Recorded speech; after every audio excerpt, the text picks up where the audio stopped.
안녕하십니까? 이정환입니다. 네이버 블로그 유비쿼터스 행복하게 좋은 글을 연재하고 있는 작가 이정환입니다. 여러분에게 유비쿼터스 행복학과 행복한 나눔이란 주제로 오늘 특강을 하게 되어 행복합니다. 여러분, 오늘 하루를 떠올려 보시겠습니까? 아침에 눈을 뜨면서 어떤 생각이 먼저 드셨나요? 또 바쁜 하루가 시작이구나라는 무거운 한숨이었을까요? 아니면 오늘도 감사하다라는 미소였을까요? 제가 만난 한 50대 여성분은 늘 가족을 위해 희생만 하다 보니 정작 자신은 늘 지쳐 있었다고 합니다. 그러던 어느 날 아파트 화단에 핀 작은 꽃을 보며 사진을 찍는 습관을 시작했다고 합니다. 그 순간부터 하루가 달라졌다고 말씀하셨습니다.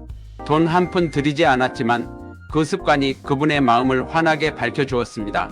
여러분, 행복은 멀리 있지 않습니다.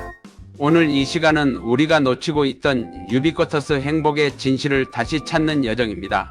저는 오랫동안 행복이란 무엇인지 탐구하고 유비쿼터스 행복학 시리즈라는 책과 블로그를 통해 독자들과 글로 소통해 왔습니다.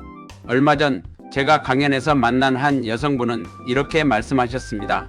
선생님, 저는 늘 재테크에 실패했다고 자책했어요. 그런데 책을 읽고 나니 제가 아이들과 함께한 여행, 남편과 보낸 저녁 식사, 친구들과의 모임이야말로 최고의 경험 투자였다는 걸 깨달았습니다. 그분의 눈빛은 정말 빛나고 있었습니다. 행복은 은행 통장과 증권 계좌 속 숫자가 아니라 우리가 어떻게 시간을 쓰고 어디에 소비하느냐에 달려 있습니다. 오늘은 여러분이 직접 주인공이 되어 내 삶 속 행복은 어디에 숨어 있을까? 라는 질문의 답을 찾아보는 시간입니다. 40, 50, 60대 여성으로 살아간다는 건 참 버겁습니다. 자녀 뒷바라지, 부모님 돌봄, 살림과 경제적 부담까지 그러다 보니 내 행복은 언제나 뒷전이 됩니다. 저는 얼마 전 만나 뵈었던 40대 후반 여성분을 기억합니다. 그분은 가족을 위해 헌신하느라 본인을 위해서는 단 한 푼도 쓰지 않았습니다. 하지만 결국 건강이 무너지고 나서야 깨달았다고 합니다. 내 삶에도 투자가 필요했구나. 그 뒤 그분은 작은 돈을 아껴 독서 모임에 참여하기 시작했습니다. 그 경험이 삶의 활력을 되찾게 해주었습니다. 여러분, 우리가 행복을 잃는 이유는 바로 나중에라고 미루기 때문입니다. 그러나 행복은 지금이 아니면 결코 오지 않습니다. 유비쿼터스 행복학은 거창한 철학이 아닙니다. 유비퀴터스 해피너스, 즉 언제 어디서나 누구나 지금 이 순간 실천할 수 있는 행복의 지혜입니다. 한 50대 여성은 남편 사업이 실패하면서 경제적 어려움을 겪었지만 아이들과 매일 밤 오늘 고마웠던 이 일 3가지를 나누는 습관을 만들었습니다. 돈은 그다지 많지 않았지만 마음의 자산이 쌓여갔고 가족은 오히려 더 화목하고 사랑으로 단단해졌습니다. 행복은 특별한 조건이 아니라 내가 어떻게 바라보느냐에 달려 있습니다. 스마트폰이 언제 어디서나 우리 생활에 스며들었듯이 행복도 언제 어디서나 우리 일상의 모든 순간에 깃들어 있습니다. 여러분, 행복은 멀리 있지 않습니다. 한 50대 여성분은 마트에서 쇼핑을 하다가 작은 꽃 한 송이를 사서 집에 두는 습관을 갖고 있습니다. 가족들이 집에 들어올 때마다 엄마, 집이 호텔 같아 라고 말할 때마다 마음이 행복으로 채워진다고 했습니다. 큰 돈이 드는 것도 아니지만 그것이 가족 모두의 일상에 행복을 불어넣는 경험이 된 것입니다. 이것이 바로 스마트한 소비입니다.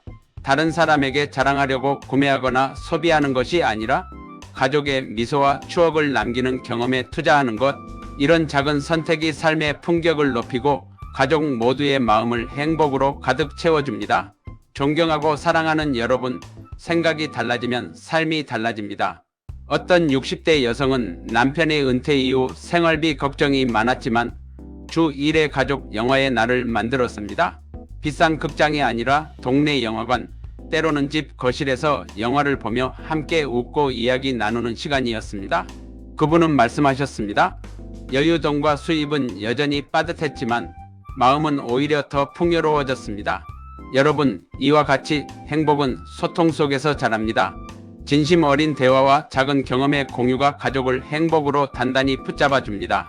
여러분의 한마디 따뜻한 말이 가정의 분위기를 행복 에너지로 바꿀 수 있습니다. 많은 분들이 재테크에 집중합니다. 하지만 행복을 지켜주는 진짜 힘은 스마트한 소비와 경험 투자에 있습니다. 제가 아는 한 60대 여성은 충동적이고 자기 과시욕적인 쇼핑을 하지 않고 그 돈으로 자녀들과 전국 곳곳을 여행했습니다. 그때는 친구들이 이해하지 못했지만 지금은 그 추억이 제 연금보다 더욱 든든합니다. 충동적 구매는 후회로 남는 경우가 대부분이지만 이러한 행복한 경험은 오랫동안 마음에 남습니다. 현명한 소비란 단순한 절약이 아니라 나와 가족을 성장시키는 경험에 돈을 쓰는 것입니다. 그것이 안정된 노후와 행복의 씨앗이 됩니다. 여러분, 행복은 나눌수록 커집니다. 50대 여성 한 분은 매달 작은 돈을 모아 동네 아이들과 독서 모임을 열었습니다. 옷 한 벌 덜 사고 그 돈으로 아이들과 책을 읽으니 오히려 제 마음이 더 풍요로워졌어요. 나눔은 꼭 돈이 아니어도 됩니다. 시간을 내어 이야기를 들어주는 것, 작은 관심을 나누는 것도 소중한 나눔입니다. 그것이 우리 삶을 더 풍성하게 하고 한 차원 높은 아름다운 나눔의 행복을 불러옵니다. 여러분, 행복은 복잡하지 않습니다. 다음은 유비쿼터스 행복 실천 3단계입니다. 첫째, 오늘을 바라보며 오늘의 살아있음에 감사합시다. 둘째, 다른 사람과의 불필요한 비교와 불안을 내려놓읍시다. 셋째, 우리가 지금 가지고 있는 재물, 시간, 재능을 나누고 더 멋진 경험에 투자합시다. 한 여성분은 매달 커피값을 줄여 여행 적금을 들었습니다. 그리고 가족과 1년에 한 번 국내 여행을 다녀왔습니다.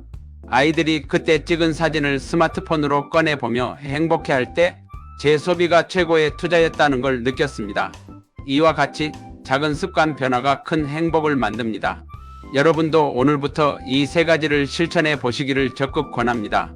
존경하고 사랑하는 여러분, 우리가 찾고 있는 행복은 멀리 있지 않습니다. 지금 여기 여러분 곁에 이미 존재하고 있었습니다. 제가 만난 한 여성분은 남편 은퇴 이후 불안했지만 경험에 투자하자는 마음으로 친구들과 소박한 여행을 다녔습니다. 여유도는 점점 줄어들었지만 마음의 자산은 배가 되어 늘었고 그 덕분에 우울했던 시간이 희망과 기대감으로 바뀌었습니다. 오늘 이 강연이 여러분의 삶에도 작은 불씨가 되기를 바랍니다. 여러분, 이제 함께 외쳐보실까요? 행복은 유비쿼터스입니다. 지금 여기서 시작합니다. 나의 행복은 유비쿼터스입니다. 나는 언제 어디서나 무엇을 하고 있든지 행복합니다. 여러분 모두가 유비쿼터스 행복학으로 100세까지 건강하게 행복하기를 기도하겠습니다. 여러분의 오늘이 어제보다 더 풍요롭고 내일이 오늘보다 더 행복해지기를 축원합니다. 감사합니다.